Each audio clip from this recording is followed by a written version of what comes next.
Во емисијата Нега и здравје разговараме со доктор Сани Бајрами, педијатар, на тема детско здравје. Добре дојдовте во емисијата, докторе. Благодарам за поканата да бидам гостин во вашата емисија. Навистина е голема чест да се збори за здравјето на децата, поготово во овие тешки моменти што поминуваме, не само ние, него целиот свет. Како педијатар, како родител и како предавач по предмет на педијатрија, ме представува огромно задоволство и чест да сепак учествуваме во некои совети за децата, совети за здравје на децата и совети за млади родители. Така да ми представува огромна чест да бидам гостин во вашата емисија. Така, се наоѓаме во вашата ординација. Веќе од утрово е раздвижено. Со какви проблеми доаѓаат родителите, што ги мачат нивните деца? Земајќи предвид календарски, значи низ цела година, во секој период, ние се соочуваме со, да кажам, со сезонски проблеми, така да и овој период сега што почнуваме е пролетен период и секако се соочуваме со проблемите што се карактеристични за пролетниот период, но истовремено се соочуваме и со светскиот проблем, со пандемијата, со акцент и кај децата, така да истовремено во овој период се соочуваме со две големи работи, со две големи предизвици во педијатријата, односно во лекувањето на децата.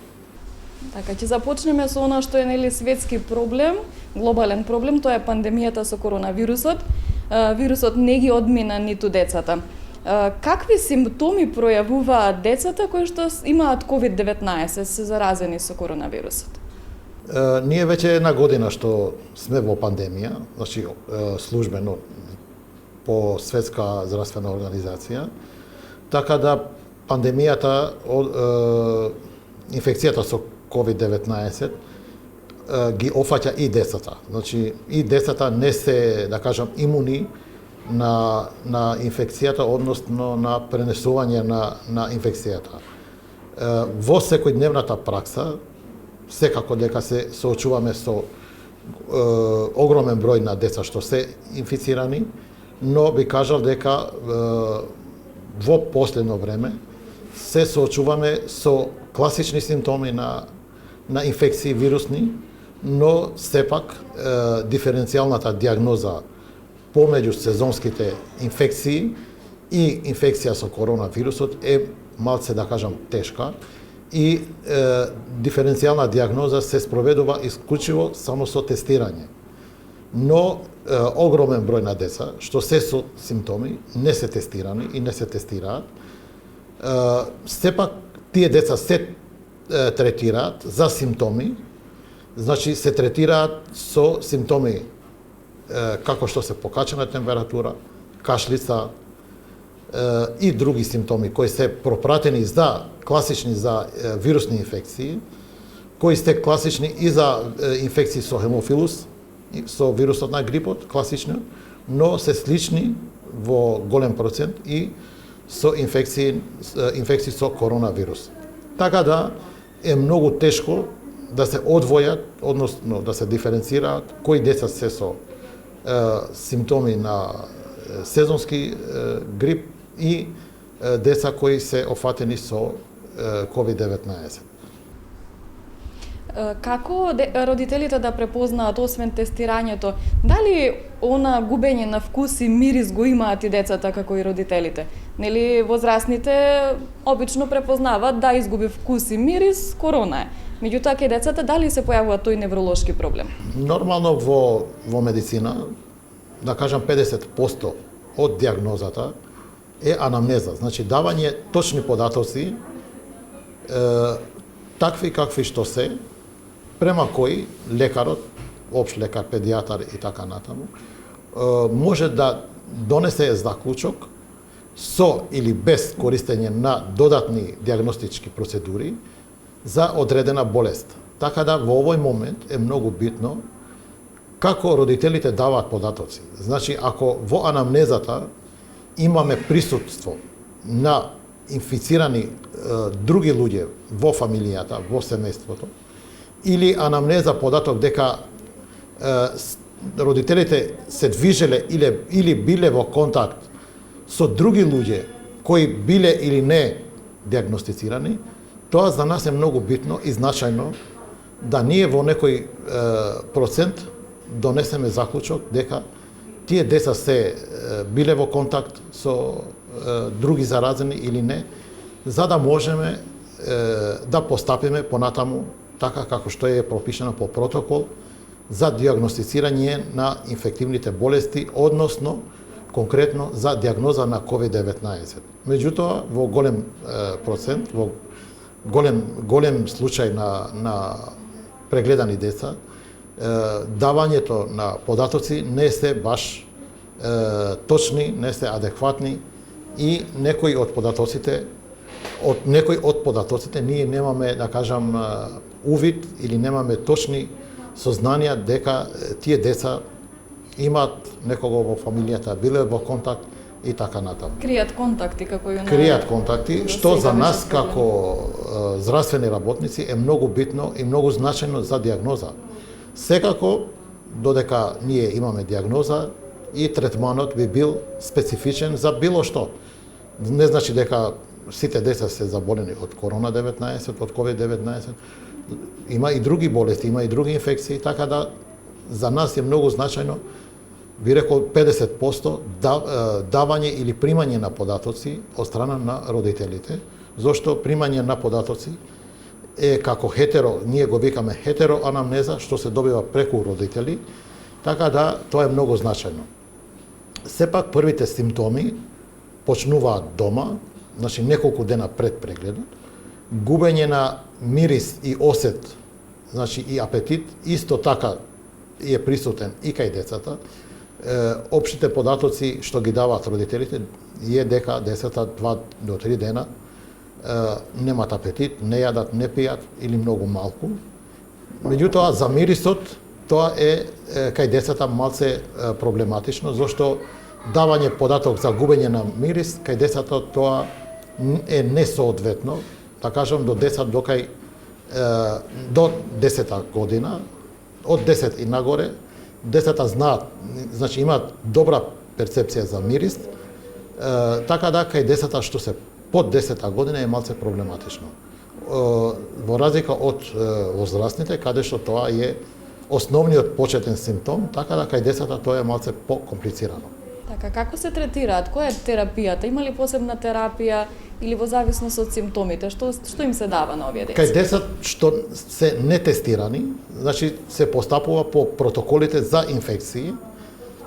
Значи има протокол за бактериски, за вирусни инфекции, така да во зависност од тоа што во една обична крвна слика се детектира видот на инфекцијата, така се постапува и во начинот на лекување на тие деца. Така да, веćина од децата што се афебрилни, без температура, нормално еден одреден број на деца, на родители, има што веќе кога доаѓаат на преглед, веќе се почнати со антибиотик, така да тука малце е по проблем. Значи една крвна слика после или во тек на антибиотска терапија не е баш соодветна за диагностицирање, но веќе таму се продолжува со тој третман, за разлика од децата каде што третманот се почнува по диагностицирање, тука работава е по различна, значи се почнува од нула и се почнува третманот по протокол на лекување на сите видови на инфекции. Ние во почетокот спомнавме дека периодот сега, значи пролетниот период, се карактеризира со алергии, што значи дека сега еден огромен дел на деца се со алергии, посебно тие кои се, да кажам, генетски предиспонирани за алергии или атопии, така да еден добар дел на деца сега се и со алергии, така да е да кажем еден симптом со кивање, носен секрет, малце може да го комплицира диагнозата кај децата, но во клиничката пракса постои, да кажам, тој одреден процент на вреднување на степенот на алергии, давање на податоци, деца што од првите моменти на раѓање се со алергии или фамилиарни предиспозиции за атопии или за алергии, тие деца се третираат соодветно за алергии. Меѓутоа, сега времето е малце покомплицирано, така да еден добар дел од симптомите, алергиските симптоми, се многу слични со инфекциите.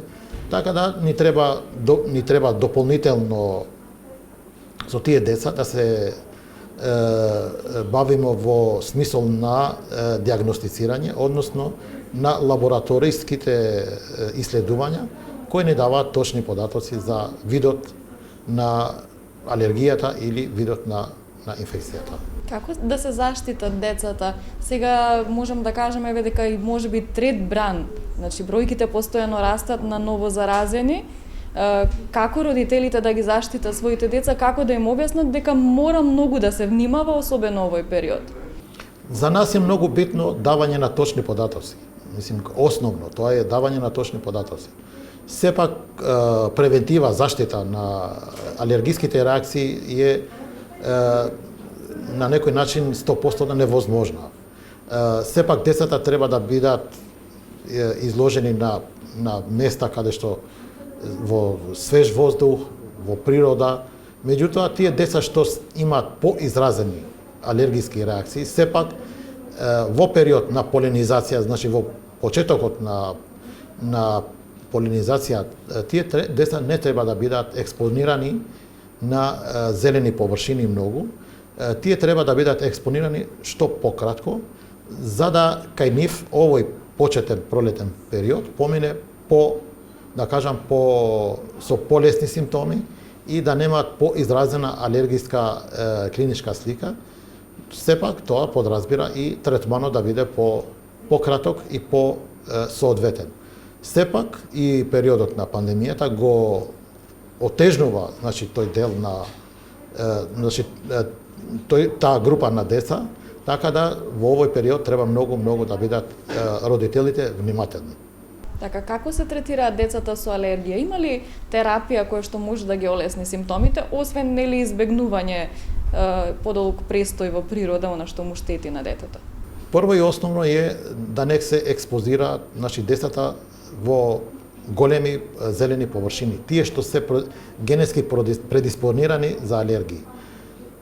Сепак постои, да кажам, третман на деца со алергии.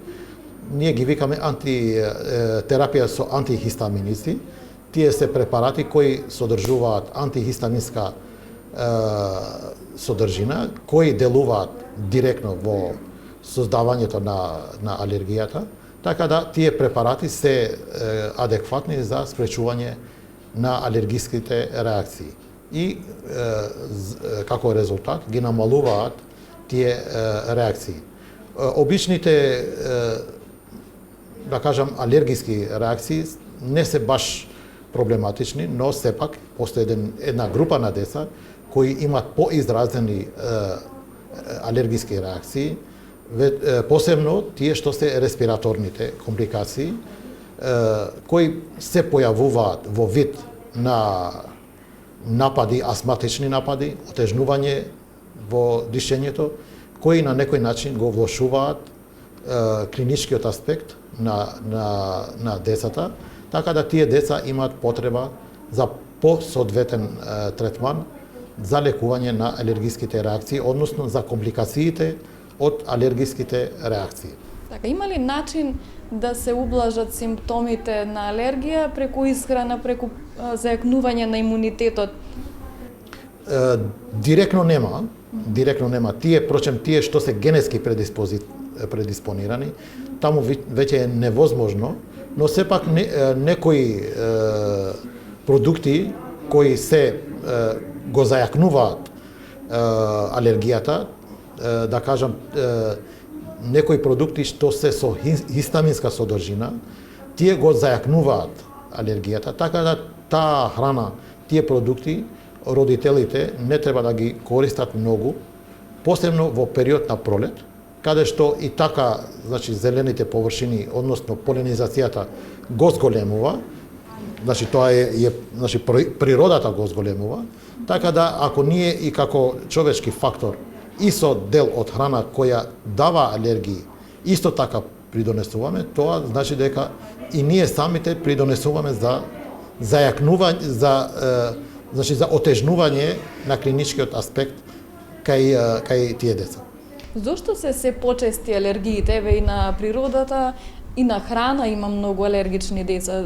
Во последен период некако како секое второ дете да е на нешто алергично. Која е причината?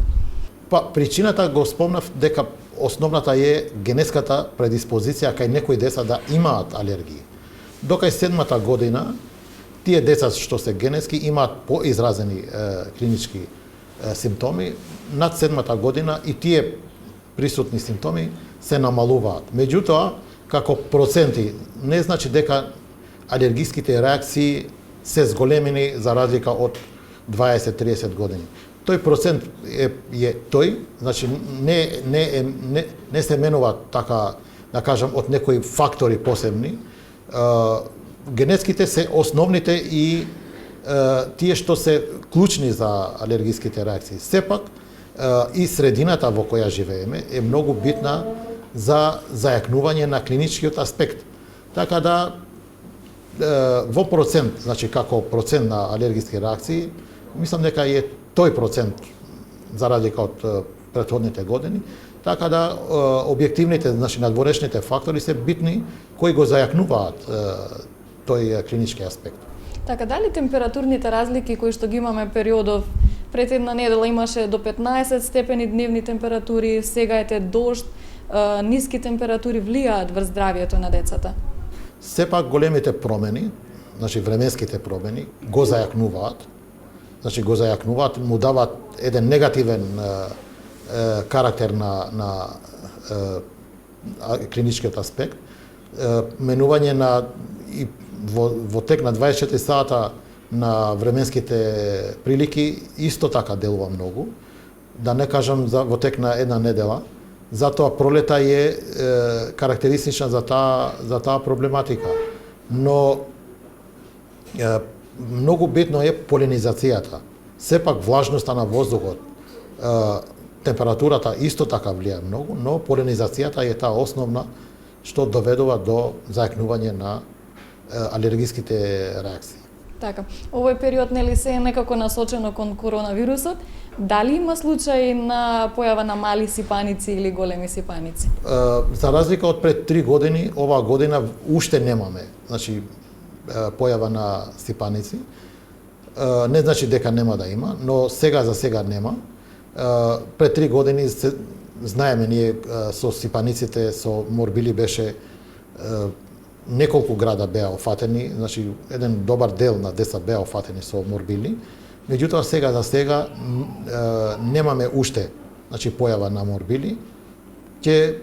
Ние сме во тек, мислим ги следиме сите деца, така да ќе имаме нови информации ако тој број почнува да се зголемува. Така, и за крај, до родителите совети како да го заштитат здравјето на своето дете и како да го подобрат имунитетот. Основни совети и општи совети за родителите би биле да внимаваат многу во исхраната, значи што повише да е природна исхрана, да биде свежа припремljena исхрана кај децата, користење на што повише течности, значи користење на вода, чаеви, супа, да не се користат вештачки течности, да не се користи конзервирана храна, значи тоа би биле општи совети кои би придонеле за општото здравје на децата. Ви благодарам многу на разговорот. Благодарам на вас.